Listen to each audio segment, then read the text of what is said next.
Hello and welcome to another edition of Another Book Review. This week I'll be reviewing Blindsight by Peter Watts. I'll talk very briefly about the author, go into a spoiler-free overview of the plot, talk about what I liked about it, what I didn't like about it, who I'd recommend the book to, and finish off with what I'll be reading for next time. Peter Watts is a Canadian sci-fi writer. He's written, I think, a trilogy. This book, Blindsight, is the first of a... He describes the follow-up to this as a sequel, and I haven't read it, and so I'm not quite sure exactly how natural of a sequel it is. This book, Blindsight, stands on its own, and you have a complete story with this book. This was nominated for a Hugo, and I believe it's his most famous work. He's been writing since the late 90s, and what this book is, and this came out, I think, 2006. What this book is a first contact story. It's set roughly 60 years in the future, and it mostly follows a crew that's on a mission that discovers an alien spaceship, and the book is really about the interaction between the crew and this alien spaceship. I think what sets this apart from most first contact stories, it is set in the future, and there are very much scientific, or very much like sense, the natural comparison to this book is Alien. It's very hard to read this and not think of Alien, which is also a first contact story, and is about a crew on a spaceship. They're kind of a roughneck crew of humans and one android. This book actually takes that concept and kind of twists it.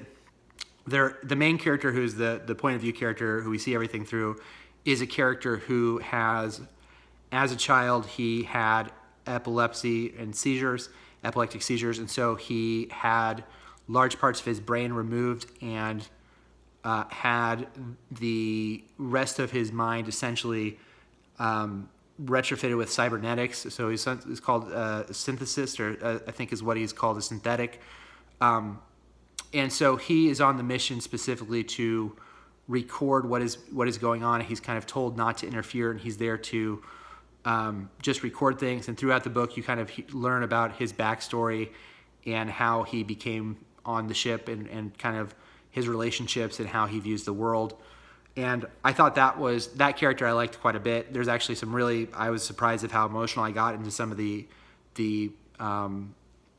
story of his backstory and his relationships with one of the characters before he even gets on this mission.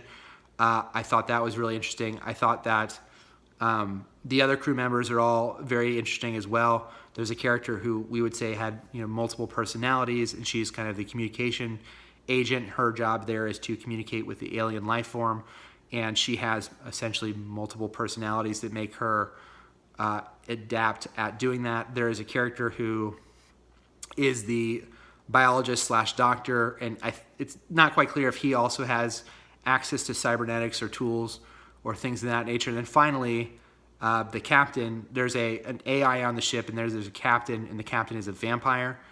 And that whole dynamic with the rest of the crew is really interesting. And then there's a character who is called Bates, who is kind of the space marine, as it were, and she essentially has I don't know if they're nanobots or there's some kind of cybernetic. She essentially has an army of characters, or like robot soldiers that she can kind of control. And so the whole setup was very much like, okay, we have this thing where we're going to this place, we're going to meet this alien life form, and I think Peter Watts does a good job of taking relatively newer ideas. Again, Alien is like 1979, and he basically uses like transhumanism and all these other things and kind of throws these things into this mix. Does make the book feel very, very unique. When the aliens are met, the aliens felt appropriately alien. A lot of times you have this worry that when you meet aliens, they're going to be like humans, and the aliens in this felt very, very alien, to the point where you're not really...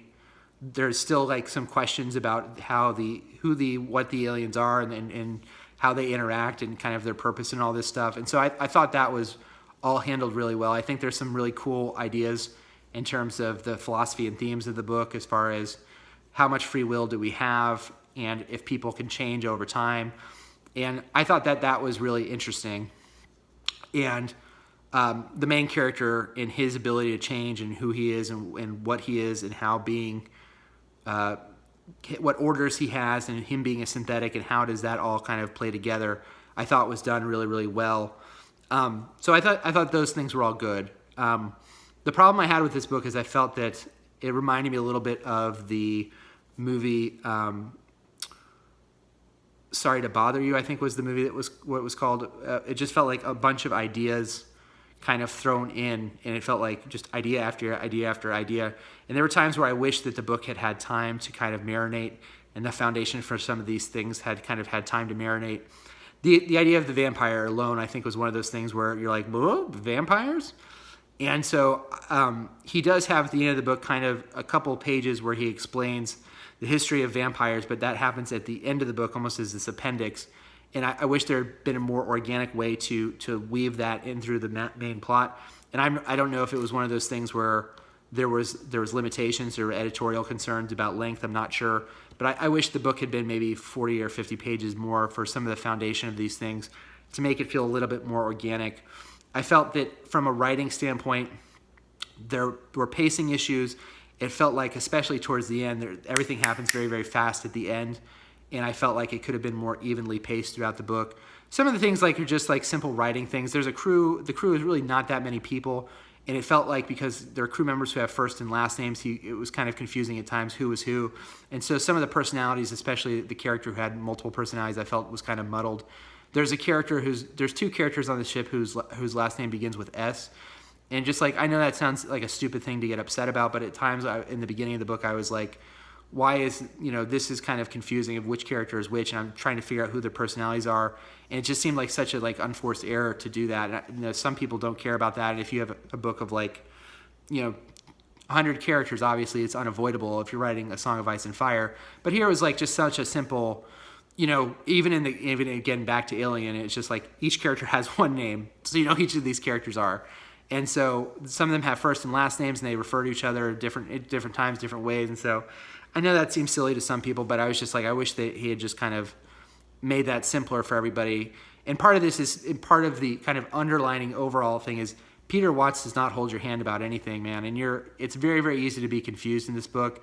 And I found myself very, very confused. As soon as I was done reading it, I went back to the Wikipedia to understand what was the major beats. And the plot is really not that confusing.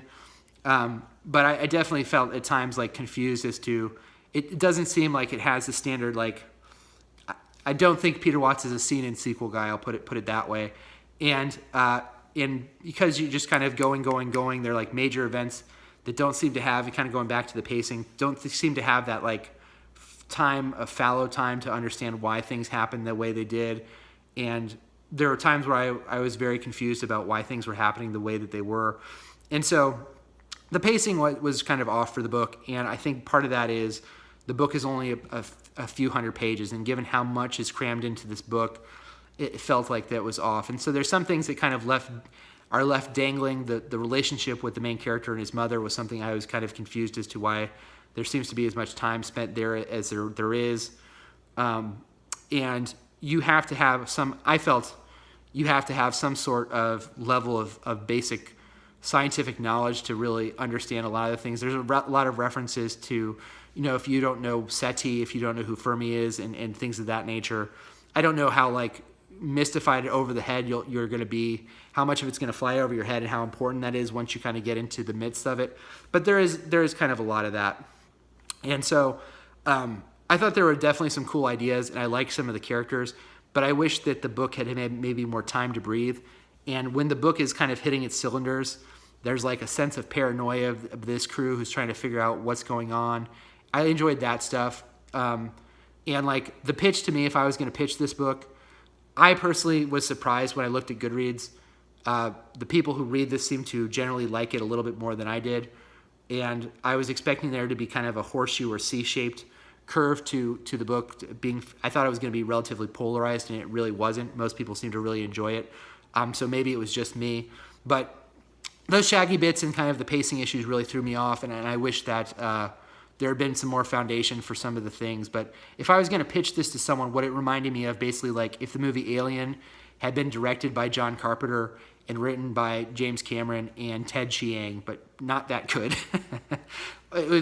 For me at least, not that good. And I could see a version of this book, like I said, that has a little bit more time to breathe, where some of the foundation is laid a little bit more. Maybe there's less focus on some things and more focus on other things. And it would have maybe sung a little bit better for me. But I think there are a lot of interesting ideas in the book, and there's a little bit of like post 9/11, post Iraq War in there that feels a little dated, given kind of where we've come since that time.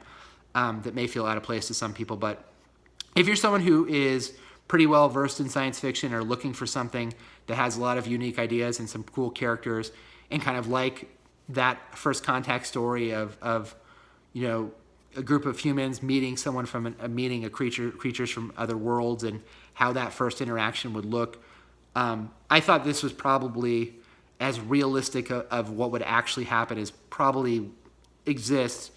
And I thought it was really interesting. There are parts of it that I would have loved if they ever remake Alien and the AI haven't taken over screenwriting.